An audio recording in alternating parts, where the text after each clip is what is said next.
Okay, let's go now to the second disorder under your hypersensitivity type 3, which is your glomerulonephritis. So this is just an easy discussion. Why? Because we already actually discussed this partially as part of the side effects, complications of the previous discussions that we have. Like for example, if you can still remember our discussion sa good posture syndrome, I actually kinda discuss this already. Okay, so let me go on and discuss this. Let's start with the concepts. So talk about the concepts of this condition. Okay, glomerulonephritis refers to a group of kidney disorders characterized by inflammatory injury in the glomerulus. So most of which are caused by immunoglobulin reaction. If you can still remember, CKD nephritis related to good posture syndrome.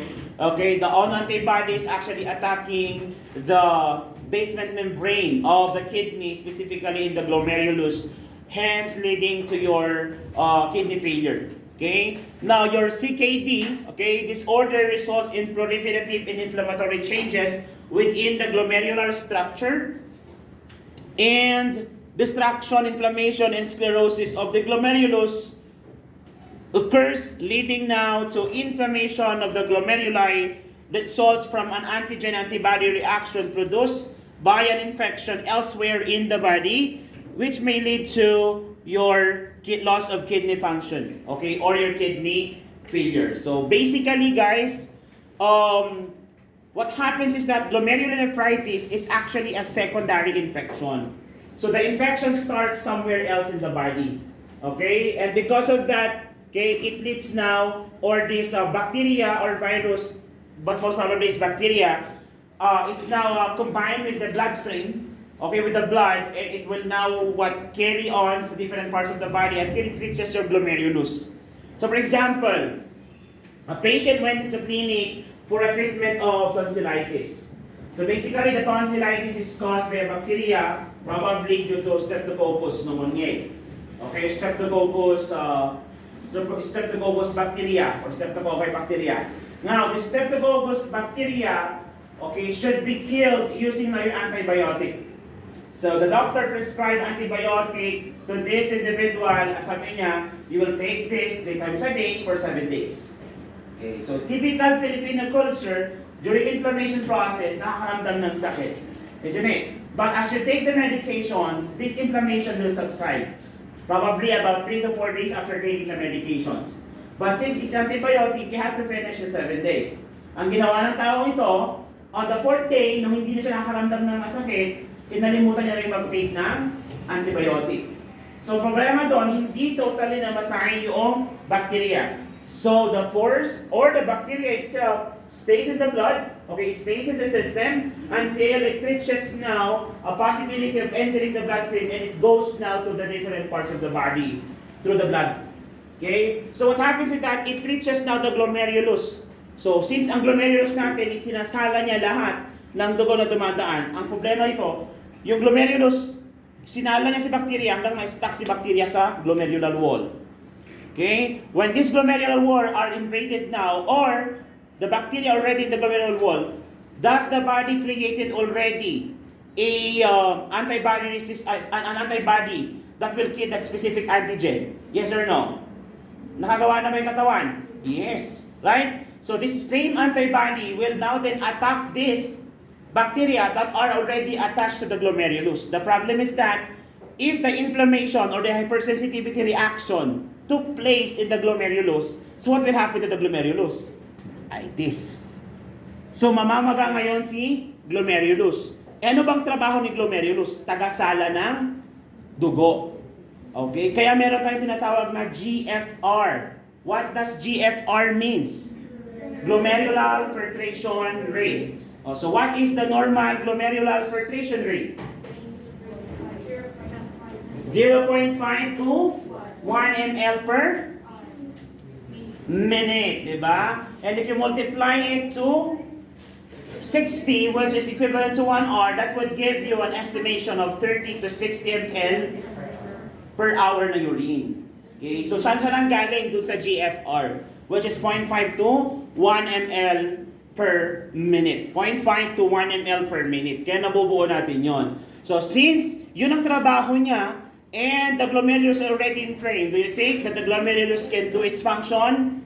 No, because of the inflammation. So what are the possible causes of this condition? I've mentioned several already. It can be your immunological disease. Okay, possibly that you have an immunological conditions that affects now or attacking the own system, which can be an autoimmune condition, or an antecedent group B hemolytic streptococcal infection of the pharynx or skin, such as your sore throat, ano pa, tonsillitis, ayan. Okay? Tonsillitis, so yung mga kissing tonsils. Di ba nag-assessment kayo niyan nung health assessment nyo? Okay? And the history of pharyngitis and tonsillitis 2 to 3 weeks before symptoms. I remember a patient before in Baguio General Hospital. The patient was actually just 5 years old. Okay, so this is a typical mother taking the child to the health center for check-up. The doctor ordered something, but since wala nang nararamdaman, hindi natapos ang antibiotic. So the child was actually treated for tonsillitis. Yun nga yung abot pa ng 2 months ago. Yes, okay, it's a delayed hypersensitivity reaction. Okay, the same bacteria actually that are present in the tonsil way back 2 months ago attacked the glomerulus of the patient. So the patient or the child has actually suffered from acute glomerulonephritis. Okay, kawawa yung bata noon kasi uhaw na siya, but he is under fluid restriction. He is only allowed to take around 800 cc of water for a day. So that's 800 cc of water per day. It's for 24 hours. Hindi pwedeng lumagpas ng 800 cc ang kanyang iinumin. Okay? Because of the condition. It's really sad kasi nga napakabata nung bata. Okay? Para magkaroon ng acute glomerulonephritis. And that is just due to the neglect na hindi natapos yung antibiotic niya. Okay? Lalo kung nabili na, hindi ko alam. Kahit ang mother ko po, pinapagalitan ko nito. Nag-iipon siya ng antibiotic sa bahay. Okay? Kaya feel ko si nanay ko pag na-hospital, it's gonna be hard for her to be treated, especially with antibiotic. I think she has multiple antibiotic resistance. Yes, kasi ubuin lang yun, mag-antibiotic. Hindi ko nga alam kung saan sila nakakabili ng antibiotic eh. Marami pa naman forfeited na yung mga fake antibiotics na bibili lang sa mga tindahan. Kadalasan yung mga nag-fake in-offer nila sa mga stores. Siyempre, kapag in-offer nila yan sa mga butika, pharmacy will not accept that. Di ba? Kasi alam nila on how to identify fakes. Okay? Pero sa store, pag sinabi mo amoxicillin, ay amoxicillin, sige, agla ko. Especially if it's lesser price compared to that of the pharmacy. Okay, marami yan. When I was a community health nurse, I have hindi man raided. Okay? I have several stores, including store ng isang kagawad. Kasi nga, when we try to interview the patient na yung ubo niya daw umabot na ng 2 weeks, di naman gumagaling. When you ask them what medications did you already take or took, sabihin nila antibiotics. Ilang araw ka nag-take? Isang beses lang. Saan mo nabili? Wala ka namang reseta. Diyan sa tindahan nila kagawad. Ayan. So, nauhuli sila. And those are actually things na nangyari sa Pilipinas. Especially that Filipinos are really not aware of the danger of these actions that they're doing. Kaya nga, one of the problems or the top 10 concerns of the World Health Organization, if you can still remember, is the antimicrobial resistance. Okay, it's a big problem that the medical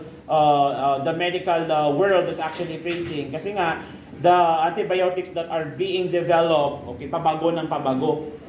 Ang problema, habang nagbabago ang antibiotic kasi marami ng resistance sa previous, pamahal ng pamahal. Di ba? Yun ang nagiging problema. I remember before, you can still buy erythromycin over the counter way back 2008, 2009. Pero ngayon, you can never buy one. Okay? So, yeah. Sana po.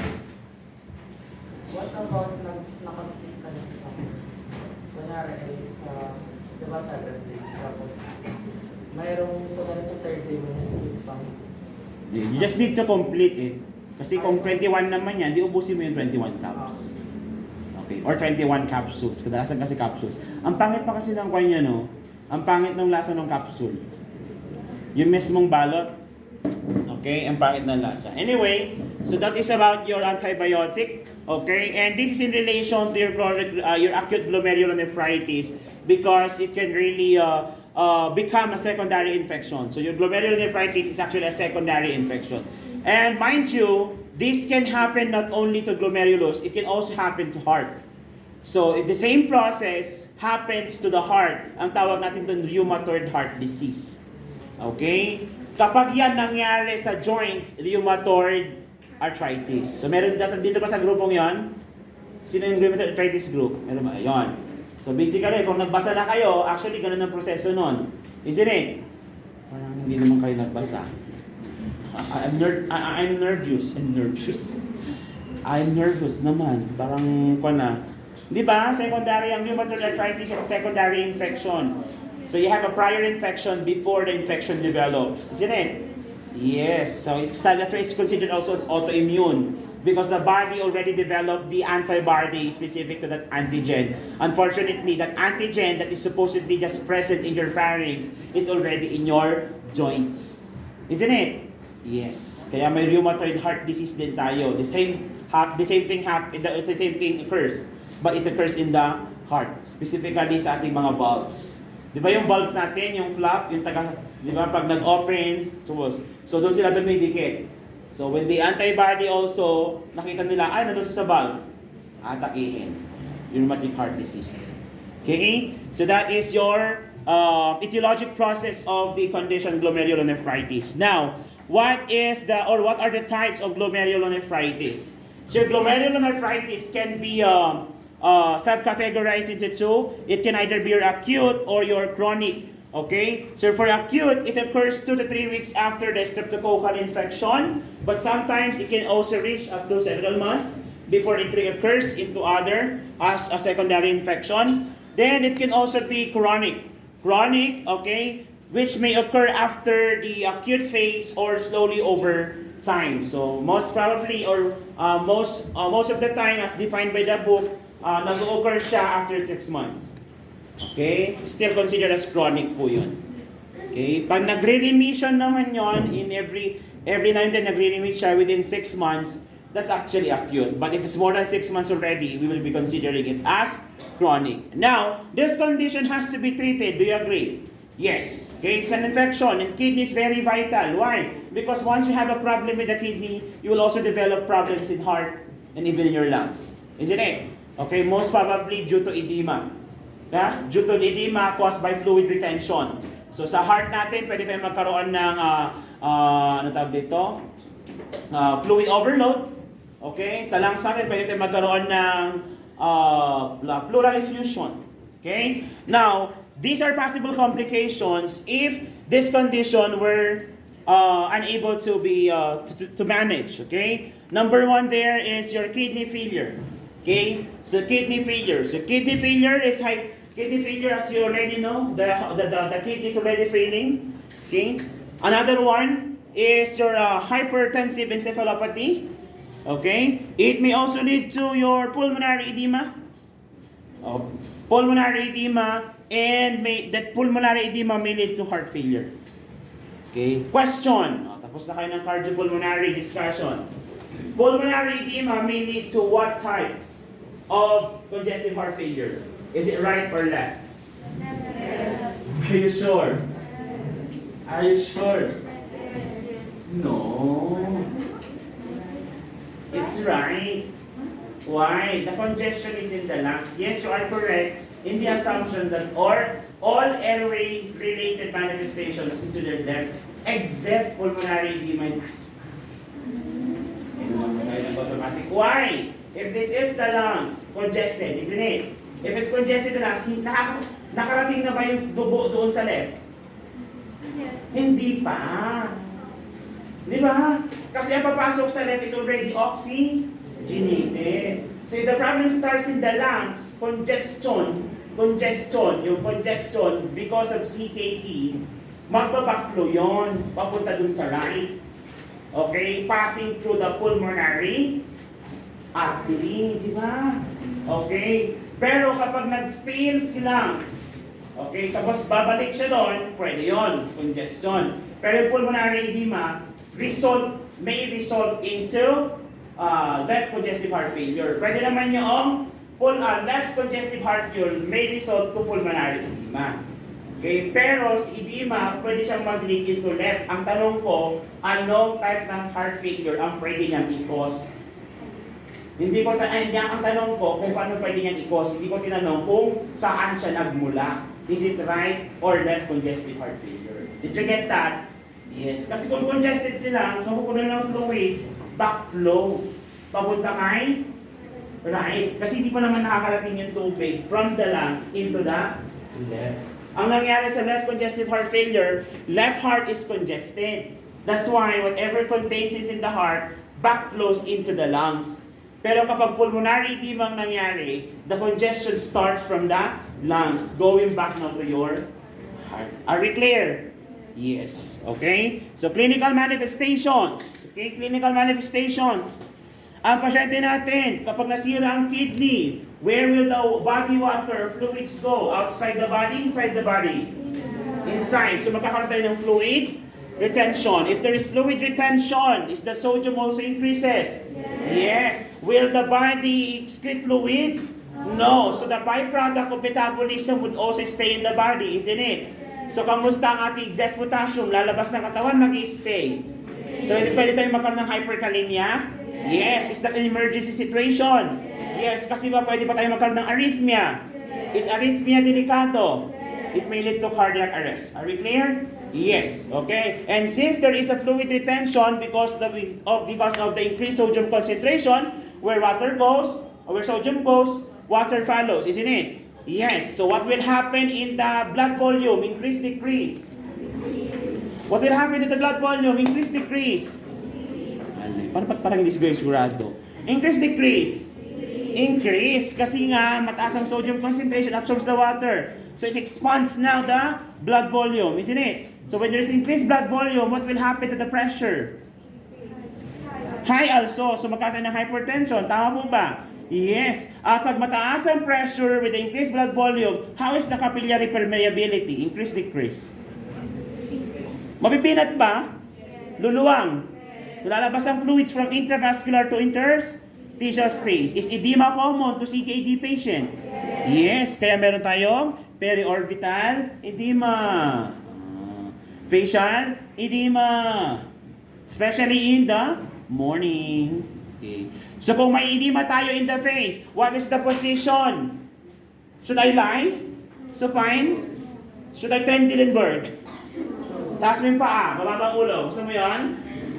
Bukas sa kanang Mojako. Did you get it? Okay? Of course, anong position natin? Semi-Fowler's or Fowler's position. Okay? To facilitate drainage. Did you get that? Yes. What else? What else? What else? Patient is also suffer from anorexia. Okay? Hindi makakain. What else? What else? What else? Kapag sira si kidney, iihi hindi. Is that oliguria? Pwede bang anuria? Yes. Decrease urine output. So what would be the manifestation? Decreased? Ano yun? Low urine is lower than 30 cc per hour. Okay? Lower than 30 cc per hour. What else? Cloudy, smoky, brown-colored urine. Actually, ang patagmonomolik sa ito, cloudy urine or foamy. Yan. Foamy. Yung bang iihi ka, tapos mabula, na parang may sabon. As ang tagal mag-subside. Parang normal yan pag gabi eh. Tapos mismo madaling araw, ihi ka, parang mabubula, di ba? Pero ang dalis mag-subside. Pero yung ihi mo, nagkaroon ng bula-bula, naging foamy. Tapos ilang minuto na, hindi pa rin nagsusubside. Pa-check up ka. Okay. Pa-check up ka. BUN agad.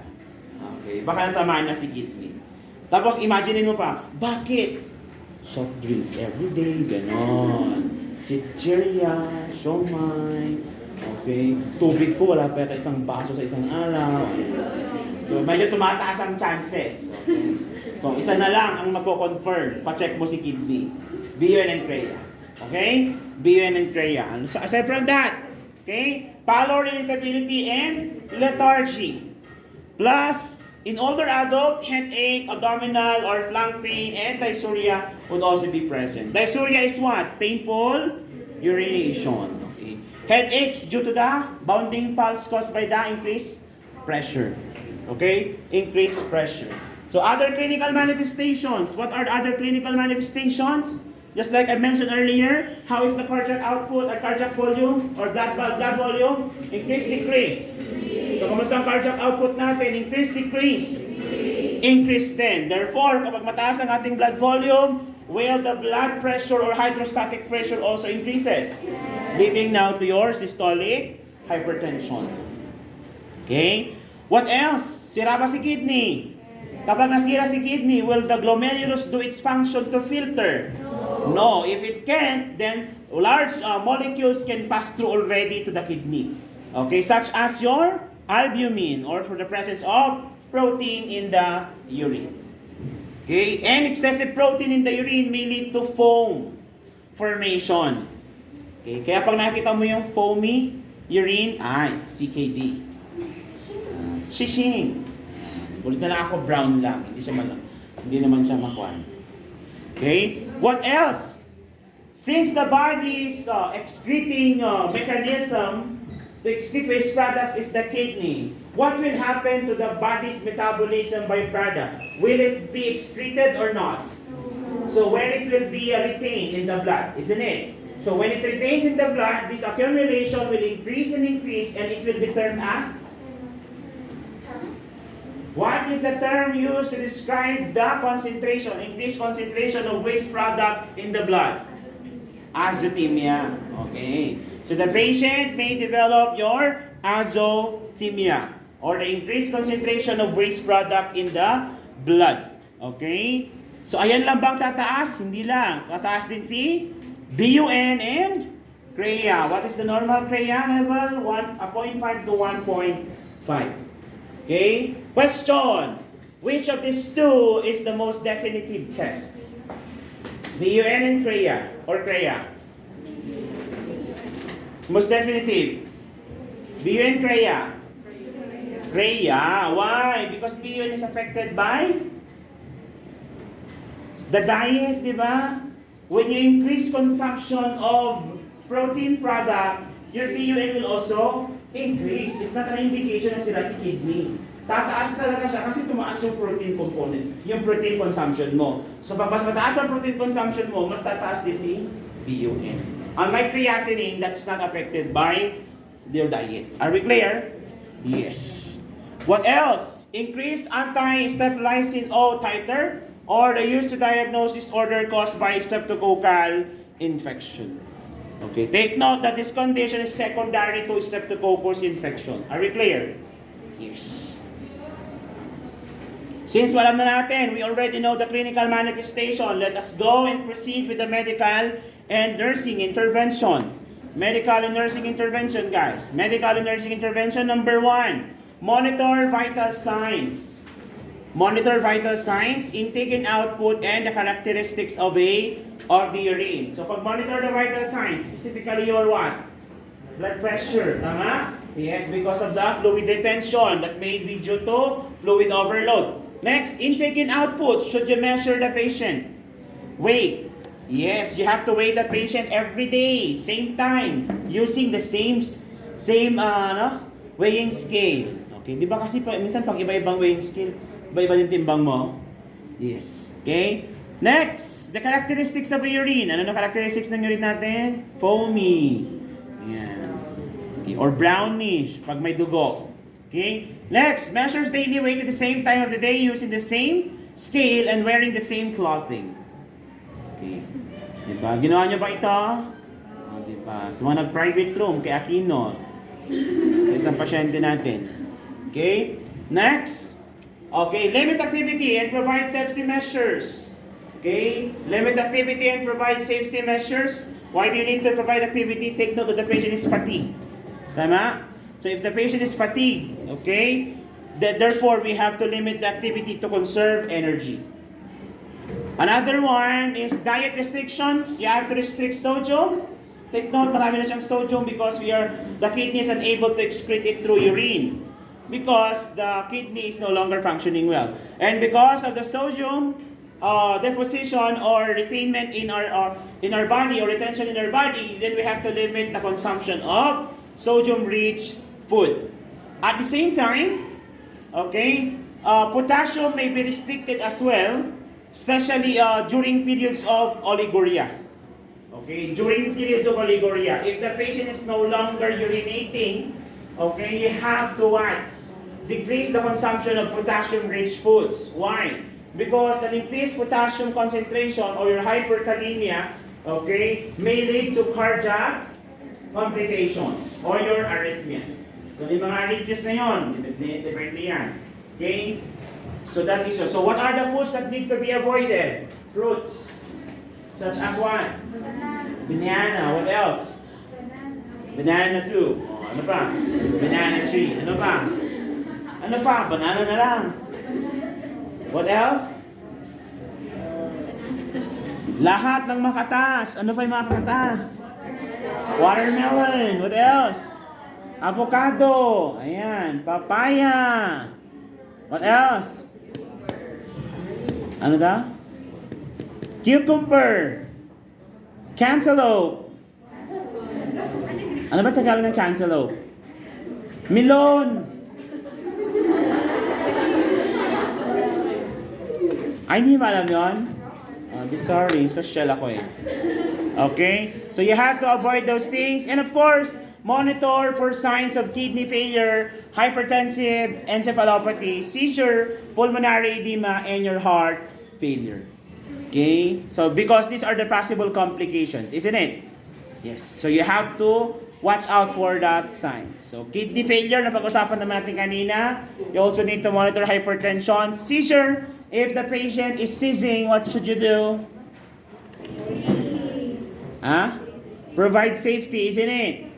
Okay. Kapag wala naman, actually provide safety according to the book po pag nag-seizure, you don't have to sideline him. Sidelining is actually done after seizing. Okay, but during seizing, you let the patient seize.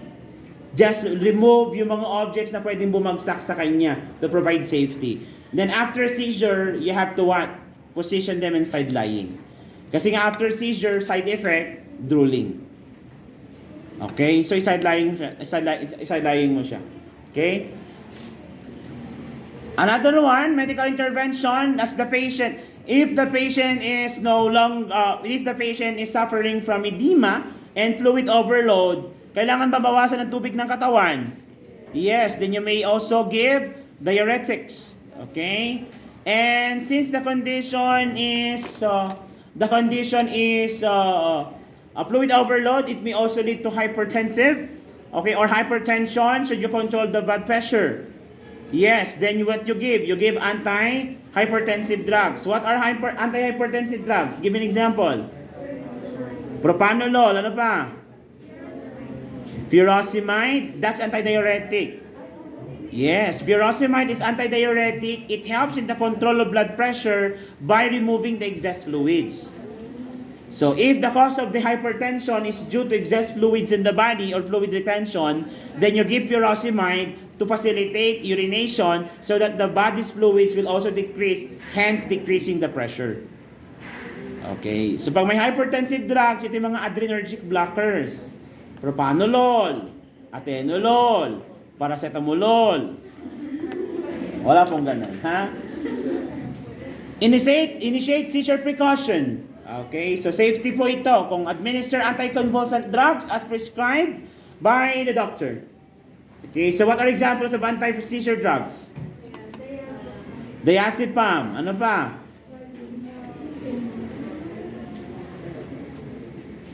Benzopyrines, di ba? Mga lorazepam. Hydralazine. Yan. Then, instruct parents to report signs of bloody urine, headache, and edema. And instruct parents that the child needs to obtain appropriate treatment for infection, specifically for sore throat, upper respiratory tract infection, and skin infection. Because most probably, that the cause of the condition is actually due to these findings. Are we clear? Are we clear? Yes.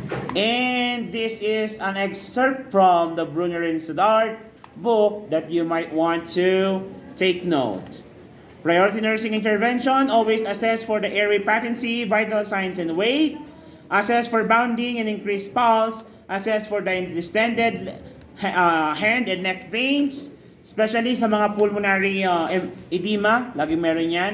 Assess for elevated central venous pressure, your CVP, and notify the healthcare provider and carry out prescriptions including water, sodium restriction, and administration of diuretics. Do you have any question? Clarification. May tanong po ba? Okay. So wala na po bang tanong? Okay, thank you kung walang tanong.